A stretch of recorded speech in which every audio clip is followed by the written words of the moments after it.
देखिए कक्षा 10 की जो हम पहला अध्याय पढ़ रहे थे वास्तविक संख्याएं, उसकी आपकी सेकंड क्लास में आपको क्या पढ़ना है, वो पढ़ना है आपको परिमेय संख्याएं, यानी कि रैशनल नंबर क्या होता है। तो देखिए परिमेय संख्या क्या होती है। देखिए जब भी कोई संख्या दी होती है, यदि हम उसे p/q के रूप में लिख सकते हैं, ठीक है। यदि कोई संख्या दिया है उसे हम p/q के रूप में लिख सकते हैं, तो हम कहते हैं कि वह एक परिमेय संख्या है। लेकिन उसमें शर्त है कि उसका जो q है, q नॉट इक्वल टू 0, यानी उसका हर जो होता है वो कभी 0 के बराबर नहीं होना चाहिए। क्या मतलब है, परिभाषा से समझते हैं हम।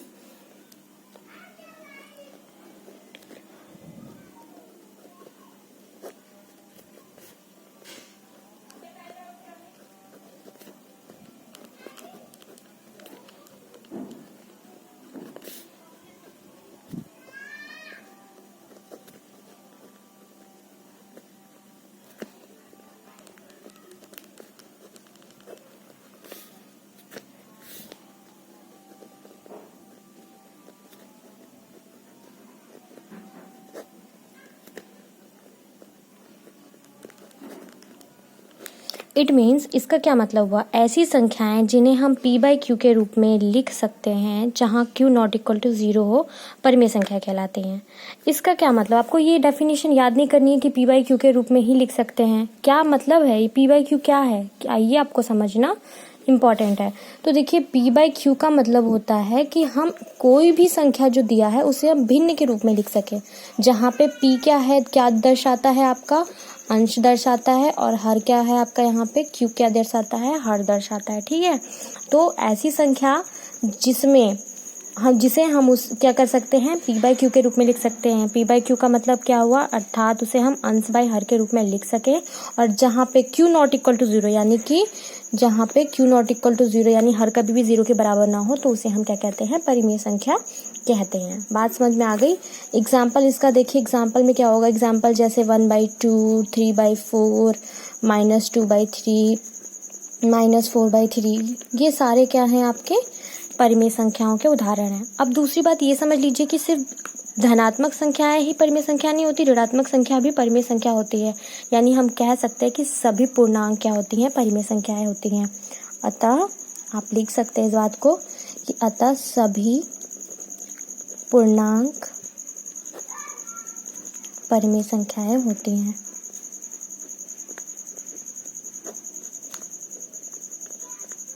अच्छा, सभी पूर्णांक परिमेय संख्याएं क्यों हुई, धनात्मक की बात की मान लीजिए तो हो गई, ऋणात्मक क्यों हुई, इसलिए हुई क्योंकि अगर आपके पास एज एग्जाम्पल -3 लिखा है, -3 एक नेगेटिव यानी ऋणात्मक संख्या है, तो -3 को हम क्या कर सकते हैं, p/q के रूप में लिख सकते हैं। बिल्कुल लिख सकते हैं। कैसे, -3 को हम -3/1 लिख सकते हैं, क्योंकि यहाँ पे कुछ नहीं होने का मतलब by1 छुपा होता है। तो कह सकते हैं कि आप -3 को p/q के रूप में लिख सकते हैं, यानी -3/1 लिख दिए, जहाँ पे आपको पता है कि q नॉट इक्वल टू 0 है, क्योंकि q यहाँ कितना है, 1 है। तो हम कह सकते हैं हाँ, -3 एक परिमेय संख्या है। तो इसलिए मैंने कह दिया कि सभी पूर्णांक परिमेय संख्या है, क्योंकि आपको मैंने इससे पहले प्रीवियस वीडियो में बताया था पूर्णांक क्या होता है। पूर्णांक में आपकी धनात्मक, ऋणात्मक संख्या है और साथ में 0 सभी आते हैं। सभी संख्याओं का समूह पूर्णांक कहलाता है। तो इसीलिए हम कह सकते हैं, क्योंकि हम धनात्मक संख्या को भी परिमेय संख्या के रूप में लिख सकते हैं। अगर ये केवल 3 होता तब भी हम उसे 3/1 लिख सकते थे, जो p/q रिप्रेजेंट करता। अगर ये ऋणात्मक संख्या है -3, तो भी हम इसे p/q के रूप में लिख सकते हैं। तो कुल मिलाकर हम क्या कहेंगे, अतः सभी पूर्णांक परिमेय संख्याएं होती हैं। यहाँ तक बात क्लियर हो गई। अब आता है नेक्स्ट टॉपिक, जो है आपका अपरिमेय संख्या है।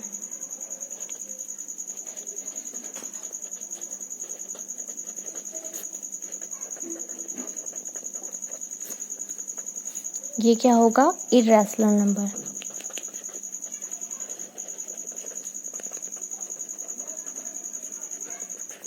ओके, अब आती है बात इरेशनल नंबर। जस्ट आप इसके अपोजिट आ जाइए। जैसे आपने पढ़ा कि ऐसी संख्याएं जिसे हम p/q के रूप में लिख सकते हैं, तो ये क्या हो गए, परिमेय संख्या। अब इसी के अपोजिट आ जाइए, परिमेय के आगे क्या लगा है, यानी अपरिमेय संख्या। ऐसी संख्याएं जिसे हम p/q के रूप में नहीं लिख सकते, यानी भिन्न के रूप में नहीं लिख सकते, तो क्या लिखेंगे, ऐसी संख्याएं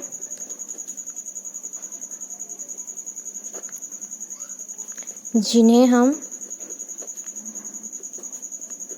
p/q के रूप में नहीं लिख सकते हैं, उसे अपरिमेय संख्या कहते हैं।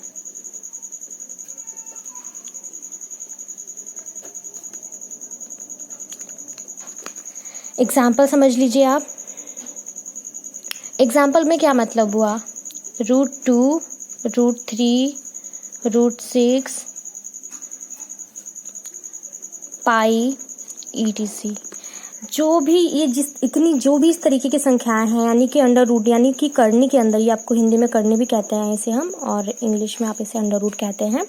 तो ये जितनी भी इस तरीके की संख्याएं आपको दिखेंगी, √2, √3, √6, √5, √5 भी आप ले सकते हैं, और पाई etc, ये सभी संख्याएं क्या है, अपरिमेय संख्या है। ठीक है, ये सभी अपरिमेय क्यों है अपरिमेय संख्या। आप √2 का मान निकालेंगे तो √2 की वैल्यू होती है 1.41, ठीक है, √3 की 1.7321। तो क्या ये एक पूर्ण संख्या है, नहीं है, इसीलिए ये क्या होता है आपका, ये पूरा बाहर नहीं निकलता है। जैसे अगर मान लीजिए आपका 16 पूछा जाए, क्या 16 अपरिमेय संख्या है, तो नहीं, क्योंकि √16 का आपका 4 वैल्यू आ जाता है, तो 4 को हम 4/1 लिख सकते हैं, तो इसलिए वो क्या हो जाएगा, √16 अगर बात पूछा जाए तो वो आपकी परिमेय संख्या हो जाएगी। लेकिन √2 के बाहर वो कंप्लीट वैल्यू नहीं आ सकती, इसलिए ये क्या हो जाएगी, अपरिमेय संख्या हो जाएगी। उसके अलावा एक बहुत इंपॉर्टेंट बात, बहुत ही नोट करके मैं बताना चाहूंगी कि अगर एक सिंगल पाई है तो पाई जो होता है वो अपरिमेय संख्या होती है, ठीक है। लेकिन जो पाई की वैल्यू होती है, यानी पाई का जो मान निर्धारित किया गया है 3.14 या फिर 22/7, वो आपका जो है परिमेय संख्या होती है, ठीक है। तो आप एक नोट करके ये चीज लिख लीजिए कि पाई एक अपरिमेय संख्या है, जबकि पाई का मान 22/7 एक परिमेय संख्या है। क्यों ऐसा हुआ, देखिए पाई का जो मान है ये 22/7, अगर सिर्फ 22/7 की बात की जाए तो 22/7 में एक अंश है, एक हर है, यानी भिन्न है, तो ये परिमेय संख्या हो गई। लेकिन पाई का जो ये मान है ये लगभग मान है, इसलिए हम पाई को क्या कहते हैं, अपरिमेय संख्या कहते हैं, ठीक है। यहाँ तक बात समझ में आई। अब इसके बाद नेक्स्ट टॉपिक जो आपको पढ़ना है वो है आपका वास्तविक संख्या, जो कि ये चैप्टर था हमारा, बहुत इंपॉर्टेंट टॉपिक है, ध्यान से समझिएगा। वास्तविक संख्याएं, ठीक है, रियल नंबर्स।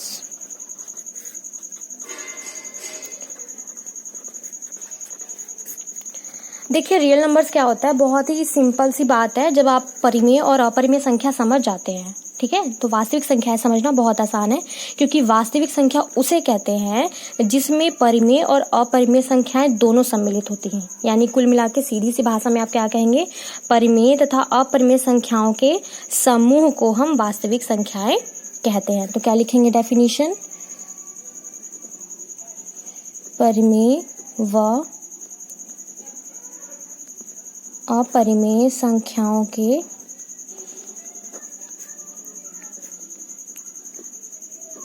समूह को वास्तविक संख्याएं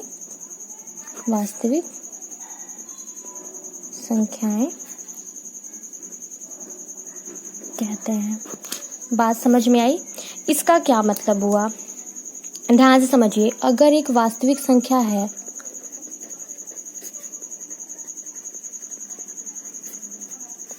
तो इसका क्या मतलब हुआ कि इस वास्तविक संख्या में दोनों चीजें इंक्लूड रहेंगी। यानी परिमेय संख्याएं अगर दी हुई हैं और आपसे कहा जाए कि क्या 4 एक परिमेय संख्या है, तो आप कहेंगे हाँ, ठीक है, क्योंकि 4 को 4/1 लिख दिए। अब पूछा जाए 4 जो परिमेय संख्या है क्या वह वास्तविक संख्या है, तो आप कहेंगे हाँ, क्योंकि 4 परिमेय संख्या है और वास्तविक संख्या क्या होती है, परिमेय संख्याएं वास्तविक संख्याएं होती हैं। अब मान लीजिए √2 पूछा जाए कि √2 एक परिमेय संख्या, तो नहीं, √2 एक क्या है, अपरिमेय संख्या है। लेकिन अपरिमेय संख्या भी वास्तविक संख्या है, तो इसलिए अगर पूछा जाए कि क्या √2 वास्तविक संख्या, तो आप कहेंगे हाँ, क्योंकि अपरिमेय संख्याएं भी वास्तविक संख्याएं होती हैं।